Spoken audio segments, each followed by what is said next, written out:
क्या कभी आपके साथ ऐसा हुआ है कि आपका किसी से भी बात करने का मन ना हो, लेकिन फिर भी आपको कोई कंटिन्यूसली टोके, होमवर्क करो, सीधे बैठो, ये मत खाओ, वहाँ मत जाओ? अगर हाँ, तो ये पोएम आपकी ही स्टोरी से रिलेटेड है। तो आज हम पढ़ने वाले हैं क्लास 10th की एक बहुत ही इंटरेस्टिंग पोएम जिसका नेम है Amanda.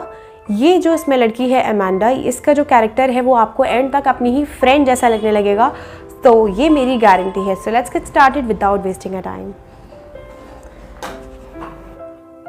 So the starting of the chapter is, जो पोएम की स्टार्टिंग है वही ऐसे होती है कि वो उसकी जो मदर होती है वो उसको टोक रही होती है। वो कहती है, don't bite your nails Amanda, don't hunch your shoulders Amanda, don't stop slouching and sit up straight Amanda. Means वो उसको बार बार टोक कर ये कह रही होती है कि अपने नेल्स को बाइट मत करो, ये एंजाइटी और स्ट्रेस का एक बहुत बड़ा रीज़न होता है। और फिर वो ये कहती है कि don't hunch your shoulders, means ऐसे झुक के मत बैठो, सीधे बैठो। फिर वो कहती है stop slouching Amanda, means slouching means धीरे धीरे जब कोई झुक कर बैठने लगता है। आप अगर फ़ोन यूज़ करते हो तो नीचे झुक कर धीरे धीरे बहुत ज़्यादा झुक जाते हो, उसको कहते हैं स्लाउचिंग। तो वो उसके लिए उसको मना करती है कि आप सीधे बैठो, आप झुक कर क्यों बैठ रहे हो। तो यहाँ पर जो अमांडा होती है वो बहुत ज़्यादा अपने घर वालों से परेशान हो चुकी होती है। वो उसके हर छोटी सी छोटी चीज़ को करेक्ट करने की कोशिश करते हैं। वो उसको ऐसे क्यों नहीं एक्सेप्ट करते जैसे कि वो खुद है। उसका सिर्फ और सिर्फ ये सोच होती है और वो इसी वजह से सोच कर बहुत परेशान होकर बिल्कुल शांत हो चुकी होती है। उसके एक अपनी अलग इमेजिनरी वर्ल्ड में एक अपनी अलग सिचुएशन चल रही होती है। फिर वो हमें ये बताती है कि वो ये सोच रही होती है कि there is a languid emerald sea where the sole inhabitant is me, a mermaid drifting blissfully। Means वो उसकी इमेजिनेशन को बताती है। वो ये सोच रही होती है, लैंग्वेज मीन्स स्लोली बहने वाला समुद्र, एमरल्ड मीन्स ग्रीन कलर का। मतलब कि वो ये सोचती है कि एक बहुत शांत, रिलैक्स्ड, धीमे धीमे बहने वाला एक बहुत बड़ा समुद्र है जहाँ पर सोल इनहैबिटेंट मीन्स वहाँ पर अकेली उस पूरी दुनिया में रहने वाली जो लड़की है वो सिर्फ और सिर्फ अमांडा है। वो वहाँ पर अकेली रह रही है और वो खुद एक मर्मेड है। मतलब मर्मेड मीन्स होता है जो समुद्र में रहने वाली एक मछली होती है। शायद वो इमेजिनेशन होती है और कभी वो रियल भी हुआ करती थी शायद, जिसका आधी बॉडी पार्ट जो होता है वो लड़की जैसा होता है और आधा फिश जैसा। नीचे का जो उसकी टेल होती है वो फिश वाली होती है और ऊपर का पूरा पार्ट एक गर्ल जैसा होता है। फिर वो अपने आप को मर्मेड की तरह इमेजिन करती है जो ड्रिफ्टिंग ब्लिसफुली मीन्स वो धीमे धीमे पानी में बह रही होती है और बहुत खुशी से वो अपनी दुनिया को इंजॉय कर रही होती है। वो अपनी मर्जी की मालिक होती है, उसको कोई भी रोकने टोकने वाला नहीं होता। जो उसका मन करता है वो करती है। तो फिर वो हमें ये बताती है कि जब वो अपनी इमेजिनरी वर्ल्ड में होती है, अचानक से उसकी मदर वहाँ पर आ जाती है और वो उसे फिर से क्वेश्चनिंग करने लगती है। उससे बोलती है कि did you finish your homework Amanda, did you tidy your room Amanda. Means वो ये बोलती है कि वहाँ पर कि जो मैं तुम्हारा होमवर्क बता के गई थी कि अपना होमवर्क कंप्लीट कर लेना, क्या तुमने वो कंप्लीट किया। तो अमांडा उसका कोई भी रिप्लाई नहीं कर रही होती है उनकी कोई भी बात का। फिर वही बोलते हैं did you tidy your room Amanda. Tidy means होता है किसी भी चीज़ को क्लीन करना, उसको साफ़ करना।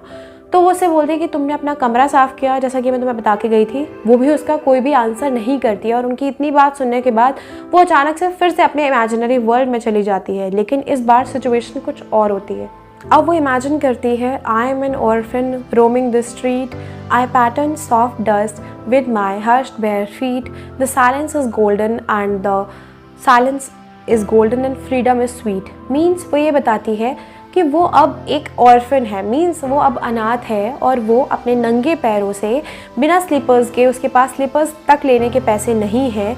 फिर वो ये बताती है कि वो वहाँ पर इधर से उधर घूम रही है अपने नंगे पैरों पर और वो इधर उधर घूम रही है और वहाँ पर उसके पास उसको रोकने टोकने वाला कोई भी नहीं है। वो उसको बहुत ही ज़्यादा फ्रीडम को वो इन्जॉय कर रही है। वो बहुत ही ज़्यादा स्वीटली वहाँ पर इधर से उधर दौड़ रही है अपने शांत, हर्ष्ड मीन्स शांत पैरों से।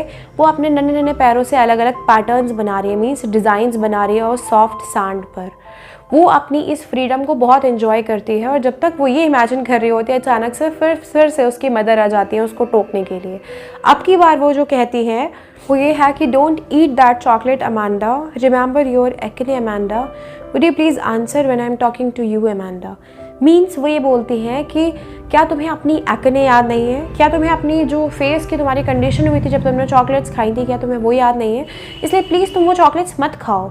इनफैक्ट वो उसको प्लीज़ तक नहीं कह रही है, वो तो उसको ऑर्डर दे रही है कि don't eat that chocolate Amanda, means तुम वो चॉकलेट भी मत खाओ। अब हमारे यहाँ जो इंडियन सोसाइटी होती है वो एक बहुत ही इसकी जो चीप सोच होती है वो कभी कभी ये हो जाती है कि किसी भी लड़की की अगर फेस पर कोई भी दाग धब्बा रहेगा या फिर फेस उसका गलत दिखेगा तो दुनिया वाले क्या कहेंगे।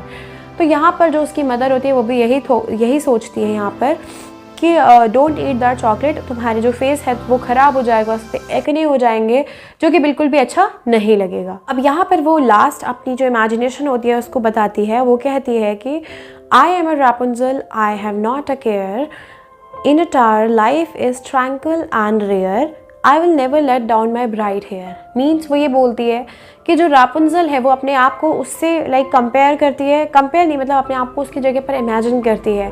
वो ये बोलती है कि अगर मैं रापुंजल होती तो मैं कभी भी अपने ब्राइट लॉन्ग हेयर्स को कभी भी नीचे ना करूँ, क्योंकि जो वो ये जानती है, जैसे हमें और आपको सभी को पता है कि जो रापुंजल है वो एक बहुत ही अच्छी सी एक फेरी टेल है जो कि जिसमें उसको चुड़ैल होती है, वो बड़े से टावर पे ले जाती है, वो उसको अंदर रखती है और जब भी उसका प्रिंस उससे मिलने आता था तो वो अपने बालों को नीचे कर देती थी, जिसके थ्रू उसके ऊपर वाले टावर पे कोई भी चढ़ के ऊपर आ सकता था। तो जो अमांडा है वो इतनी ज़्यादा परेशान हो चुकी है कि उसको रैपुंजल की भी ज़िंदगी उससे ज़्यादा बेटर लग रही है। वो ये कह रही है कि मैं रैपुंजल हूँ और मैं अपने टावर में रह रही हूँ, और ट्रैंक्विल एंड रेयर का मीन्स होता है कि ट्रैंक्विल मीन्स बहुत शांत और बहुत रेयर लाइफ होती है वहाँ पर। तो वो ये कहती है कि अगर मैं रापुंजल होती तो अगर मुझसे कोई नीचे मिलने आता भी तो भी मैं अपने बालों को कभी भी नीचे ना करूँ उसको ऊपर बुलाने के लिए। अब वो इतना सोच ही रही होती है और अचानक से उसकी मदर वहाँ पर फिर से आ जाती है और उससे बोलती है, stop that sulking at once Amanda, why you are always so moody Amanda, anyone would think that I nagged at you Amanda. Means तुम हमेशा इतनी ज़्यादा परेशान क्यों रहती हो, नाराज़ क्यों रहती हो। सल्किंग मीन्स किसी से नाराज़ रहना, उदास रहना, बहुत बैड मूड में रहना। तो वो ये बोलती है कि तुम हमेशा इतनी ज़्यादा परेशान, गुस्सा, नाराज़ सी क्यों रहती हो हमेशा मुझसे। अगर कोई भी ये देखे तो वो हमेशा यही कहेगा कि मैं तुम पर शायद हमेशा हर वक्त गुस्सा ही करती रहती हूँ, तुम इतनी ज़्यादा मूडी क्यों हो अमांडा। अब मतलब कि यहाँ पर उसकी मदर उसको खुद ही पूरे दिन टोकती है और फिर जब वो उसका मुंह इस तरीके का हो जाता है, उसका फेस इस तरीके की वो बनाती है, तो भी वो उस पर ही गुस्सा करती है कि तुम हमेशा इतनी मूडी क्यों होती हो, तुम हमेशा इस तरीके से क्यों प्रिटेंड करती हो कि मैं तुम पर हर वक्त गुस्सा करती रहती हूँ। सो this is the end of this chapter. इसी लाइन से ये चैप्टर एंड हो जाता है। फिर हमें ये पता चल जाता है कि जो अमांडा होती है वो एंड तक इस चैप्टर में कुछ भी नहीं बोलती, वो सिर्फ और सिर्फ इमेजिनरी वर्ल्ड में जाकर अपनी इमेजिनेशंस को कंप्लीट करती है बस। So this is the end of this chapter. If you like the explanation please comment, subscribe and share. तब तक के लिए bye bye and stay tuned for the next video.